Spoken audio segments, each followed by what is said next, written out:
देखिए, अब दूसरा टॉपिक है कि पुरातत्व का मानवीय विषयों के साथ क्या संबंध है। कभी-कभी पूछता है कि पुरातत्व का व प्राकृतिक विज्ञान से क्या संबंध है।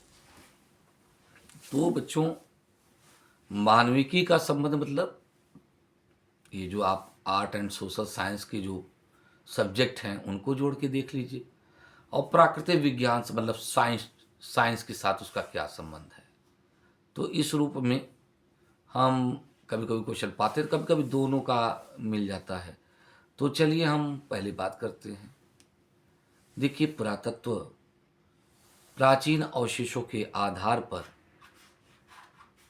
मानव की उपलब्धियों के इतिहास का वर्णन करता है। और पुरातत्व के द्वारा जो प्राप्त मानव का जो इतिहास है, ये पूरी तरह से वैज्ञानिक है, तार्किक है और विश्वसनीय होती है। तो एक स्वतंत्र विषय के रूप में ऐसी जानकारी वह उपलब्ध कराता है जो अन्य किसी साधन से संभव नहीं है।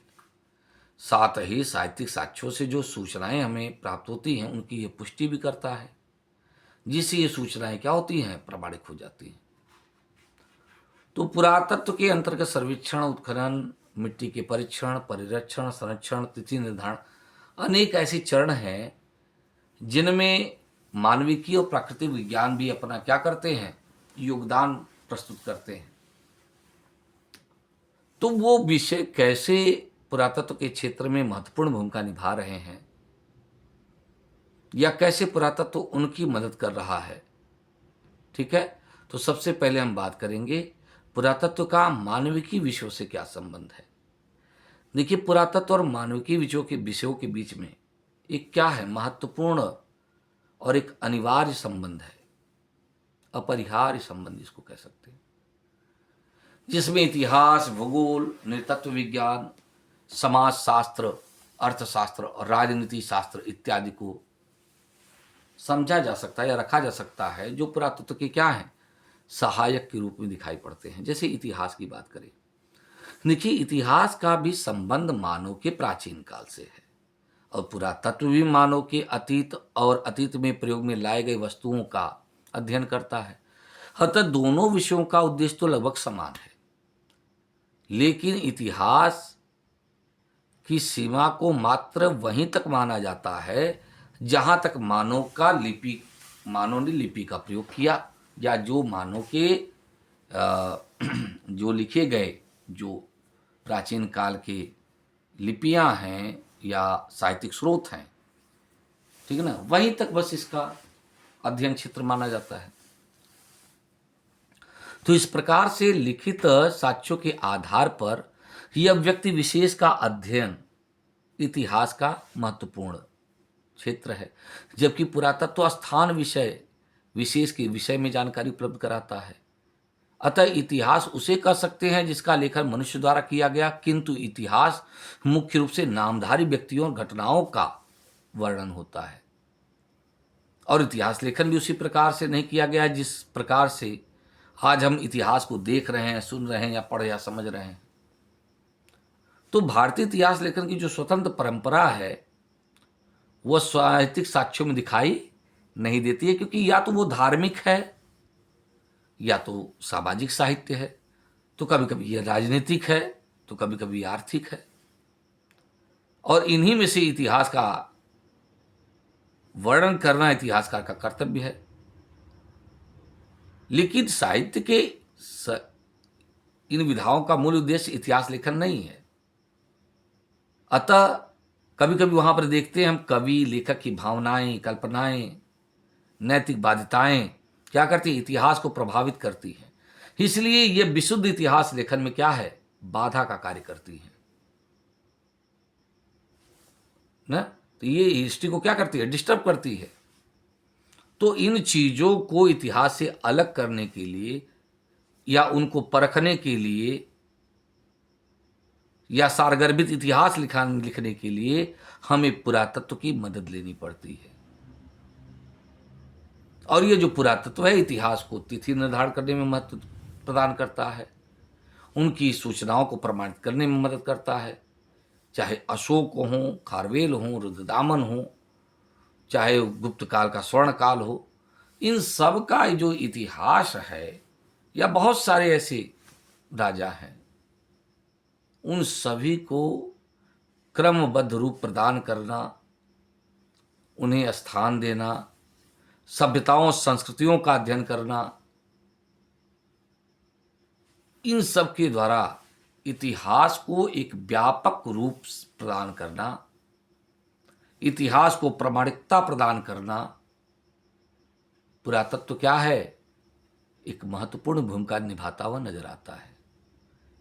क्योंकि पुरातत्व क्या है, निष्पक्ष है और उसकी जानकारी विश्वसनीय होती है।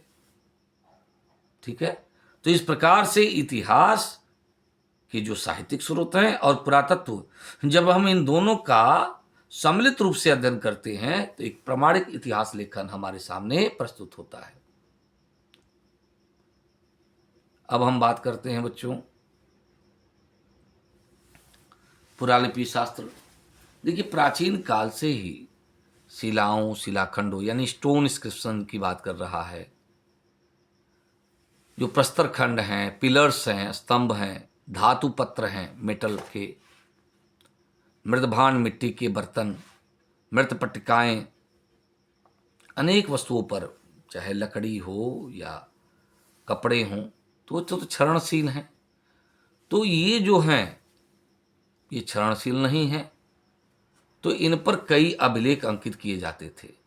इन अभिलेखों में अंकित लिपि को पहचानना, पढ़ना, उस प्रचलित लिपि का नामकरण करना, उनकी भाषा को समझना, ये सभी पुरालिपि शास्त्र और अभिलेख शास्त्र के अंतर्गत आता है।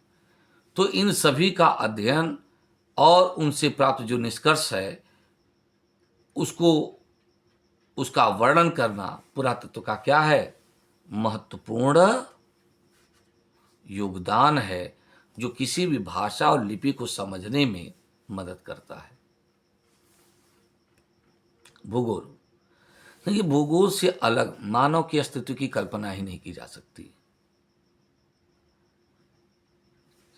चाहे अनचाहे, जाने अनजाने, जो भी भौगोलिक परिस्थितियां हैं, यानी इन्वायरमेंटल जो कंडीशन हो, जो जियोग्राफिकल कंडीशंस हो, उनमें जो बदलाव आते हैं, उनका प्रभाव मानव के जीवन पर प्रत्यक्ष अप्रत्यक्ष रूप से पड़ता ही है, डायरेक्ट इनडायरेक्ट तौर पे। तो ये प्रभाव कभी तो स्पष्ट होता है तो कभी कभी अस्पष्ट होता है। तो किसी एक काल के मानव के जीवन में कोई विशेष बदलाव तो दिखाई नहीं देता, लेकिन एक लंबे समय तक जब उनका देखते हैं तो उनका प्रभाव, ठीक है ना, वो दिखाई देता है। ठीक है, तो जलवायु में होने वाले बदलावों से प्राणी जगत, पशु पक्षी, जीव जंतु, मनुष्य, वनस्पतियों में भी क्या दिखते हैं, परिवर्तन दिखाई देते हैं। तो भौगोलिक बदलावों के कारण मानव और जीव जंतु के जो प्रव्रजन हो रहे हैं, जो माइग्रेशन हो रहे हैं, या उससे उत्पन्न होने वाले जो संघर्ष हैं, उनके सहसंबंधों का अध्ययन भूगोल और पुरातत्व का सम्मिलित विषय हो जाता है। जब नदियों की जलस्तर में कभी कभी क्या होता है, बढ़ोतरी हो जाती है, प्रवाह वर्ग में कोई अवरोध आ जाता है, या कम या अधिक वर्षा हो जाती है, भूकंप आती है, तो इसका प्रभाव मानव के जीवन पर पड़ता है। जैसे हम देखते हैं मेसोजोइक काल में जब भौगोलिक परिवर्तन हो रहे थे, उल्का पिंडों की बरसात हो रही थी, तो किस प्रकार से जो डायनासोर थे वो विलुप्त हो गए। कैसे सिंधु घाटी सभ्यता में अत्यधिक बाढ़ के आ जाने की वजह से मोहनजोदड़ो जैसी प्रमुख पुरास्थल जो उसमें डूब गया, कई लोग वहाँ से माइग्रेट कर गए, कई जगहों पर तो अतिवृष्टि हुई तो कहीं कहीं भी वृष्टि ही नहीं हुई, सूखा है। तो उसका मानव जीवन पर प्रभाव पड़ा, और जहाँ प्रभाव ज़्यादा पड़ता है वहाँ संघर्ष की स्थिति भी देखने को पड़ी, और जहाँ पर ज़्यादा संपन्नता होती है और जहाँ पे कम संपन्नता होती है, तो भौगोलिक दशाओं का उनके जीवन, उनके उपयोग में लाए जाने वाली वस्तुओं का, ठीक है ना, पर बहुत व्यापक प्रभाव पड़ता है। और हम जानते भी हैं कि भूगोल के अंतर्गत भाई नदी हैं, नदियों का प्रवाह तंत्र है, मनुष्य का जीवन भी उसी नदियों पर निर्भर करता है। पेड़ पौधे, पशु पक्षियाँ, जीव जंतु, उन्हीं का तो आखेट करके शिकार करता था, हैं, पर्वतों पर वो निवास करता था, गुफाओं में रहता था। तो कहीं न कहीं मानव का जमीन से जुड़ाव है और जमीन पर होने वाले प्रत्येक बदलाव का मानव के जीवन पर असर पड़ता था। समाजशास्त्र, देखिए मानव जाति के समाज का प्रकार, रीति रिवाज, प्रथाएं, परंपराएं, विवाह संस्कार, पर्व त्योहार, रहन सहन, खान पान, ये सभी जो अध्ययन है वो समाजशास्त्र के अंतर्गत आती है। और मनुष्य तो एक सामाजिक प्राणी है, तो वह एक मातृसत्तात्मक या पितृसत्तात्मक जो परिवार है उसमें रहते हुए वो नियमों और परंपराओं का पालन करता है। तो पुरातत्व जो है समाजशास्त्र के इन्हीं अलग अलग पक्षों के पुरातात्विक सामग्रियों के आधार पर क्या करता है, प्रकाश डालता है। क्योंकि जो पुरातत्व है मुख्य रूप से किसी भी क्या है, सांस्कृतिक उपलब्धियों की का भंडार है, ठीक है। और हम जानते हैं कि मानव की जो उपलब्धियां हैं उसकी बौद्धिक उपलब्धियां हैं और वो परंपराएं लंबे समय तक क्या हैं, चली आ रही हैं। धार्मिक दृष्टि से देखा जाए, सामाजिक दृष्टि से देखा जाए, तो जो मानव जो सभ्यता से असभ्यता से लेकर सभ्यता का जो चरण से गुजरा है, ठीक है ना, कि पहले मनुष्य असभ्य था, जंगली था, फिर घुमंतु हुआ, फिर खेत किसानी, फिर वो सभ्य बना। तो ये जो है मनुष्य के जो विकास है इन समाजशास्त्री चरणों की पुष्टि पुरातत्व के द्वारा होती है। बल्कि यह भी कहा जा सकता है कि इसका अनुमान भी पुरातत्व के द्वारा ही लगाया जा सकता है। अतः समाजशास्त्र के को प्रमाणित करने में पुरातात्विक खोजों का महत्वपूर्ण क्या है, योगदान है। और लेखन कला के ज्ञान से पहले के तो मानव समाज के सामाजिक परिवेश पर प्रकाश डालने का एकमात्र साधन पुरातत्व है। इसी प्रकार से देखिए अर्थशास्त्र और राजनीति शास्त्र के क्षेत्र में भी पुरातत्व का योगदान असीमित है। प्रारंभिक मानव वस्तु विनिमय के माध्यम से क्रय विक्रय व्यापार आदि करता था। धीरे धीरे उसने धातु खंड का सिक्कों की तरह प्रयोग किया, सिक्कों का निर्माण किया। ये सिक्के पुरातात्विक उत्खनन द्वारा प्राप्त होते हैं। इन सिक्कों में प्रयुक्त धातु, तौल आदि के आधार पर उनके जारी करने वाले की आर्थिक स्थिति का भी प्रकाश पड़ता है। सिक्कों पर अंकित चित्रण पुनर्मुद्रण के द्वारा आर्थिक और राजनीतिक स्थिति की जानकारी प्राप्त की जा सकती है। पुरातात्विक उत्खननों के द्वारा पुरावस्तुओं की प्राप्ति से आंतरिक विदेशी व्यापार, व्यापार योग्य वस्तुएं, व्यापारिक मार्ग और साधन आदि पर भी क्या पड़ता है, समुचित प्रकाश पड़ता है। जो पांडिचेरी में आर्किमेडू है वहाँ से हमें एरेटाइन मृदभांड मिलते हैं, एम्फोरियन मृदभांड मिलते हैं। तो जो भूमध्य सागर के क्षेत्र में रोम से भारत के व्यापारिक संबंधों पर प्रकाश डालता है कि रोम से भारत को शराब निर्यात किया जाता था। तो आर्किमेडू एक प्रमुख व्यापारिक केंद्र था जहां रोमन वस्तुएं लाई जाती थी। और सिक्कों के आरंभ से पहले भी सिंधु घाटी सभ्यता के हड़प्पा, मोहनजोदड़ो, कालीबंगा, लोथल से तत्कालीन अर्थव्यवस्था पर प्रकाश पड़ता है, जो कि पुरातत्व के द्वारा ही संभव है। उस काल के अन्नागार की बात करें, कालीबंगा से जुता हुआ खेत की बात करें, लोथल से पाए जाने वाले डॉकयार्ड की बात करें, तो ये जो चीज है कि सिंधु घाटी सभ्यता केवल कृषि पर निर्भर थे, वो उनकी सभ्यता नगरी नहीं थी, इसका जो इस भ्रम का निवारण केवल पुरातत्व के माध्यम से होता है। राजनीति शास्त्र की बात करें तो सिक्कों का अत्यधिक योगदान है। सिक्कों पर जो पुनर्मुद्रण है, राजा पर दूसरे राजा के विजय का द्योतक है। जैसे सिंह निहंता प्रकार का सिक्का जो चंद्रगुप्त विक्रमादित्य का है, उसके द्वारा उसके शकों के विजय का वर्णन मिलता है। तो शक कौन, जो कि गुजरात और सौराष्ट्र के प्रदेश पर निवास करते थे, उनको उसने पराजित किया। और चूंकि सिंह कहाँ पाए जाते हैं, गुजरात में, इस प्रकार से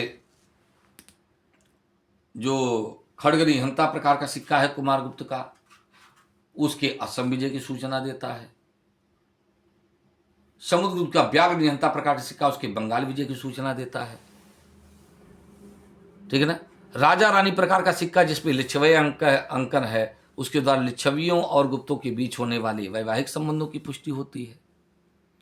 अभिलेखों में पाए जाने वाले अशोक के धम्म, उसके राजनीतिक जीवन खारवेल के हाथी गुफा में पाए जाने वाले उसके 13 राज्य वर्षों शासन वर्षों का उल्लेख, रुद्रदामन के द्वारा किए जाने वाले लोक कल्याणकारी कार्य, सुदर्शन बांध की झील का निर्माण करना, और इसके अलावा चंद्रगुप्त मौर्य से लेकर के उसके इतिहास का वर्णन करना और उसकी उपलब्धियों का वर्णन, वशिष्ठिपुत्र पुलमावी के नासिक गुहालेख से गौतमी पुत्र के साथ करने का उपलब्धियों का वर्णन। तो ये सारी जो चीजें हैं, जो राजाओं के दिग्विजय हैं, जो उनकी नीतियां हैं, चाहे अशोक की नीति हो, चाहे समुद्रगुप्त की नीति जो प्रयाग प्रशस्ति में दिखाई पड़ती है, ग्रहण मोक्षानुग्रह जो कि उसने दक्षिणावर्त विजय के लिए किया, कन्योपायन, गरुदंड, स्विषय शासन याचना जैसा जो ये जो भी नीतियां हैं समुद्रगुप्त की, इसकी पुष्टि हमें किससे होता है? उसके अभिलेखों से होती है, उसके सिक्कों के आधार पर होती है। तो जो राजनीतिक शास्त्र के लिए क्या है, बहुत ही महत्वपूर्ण है। तो पुरातत्व राजनीतिक शास्त्र के क्षेत्र में महत्वपूर्ण भूमिका निभाता है।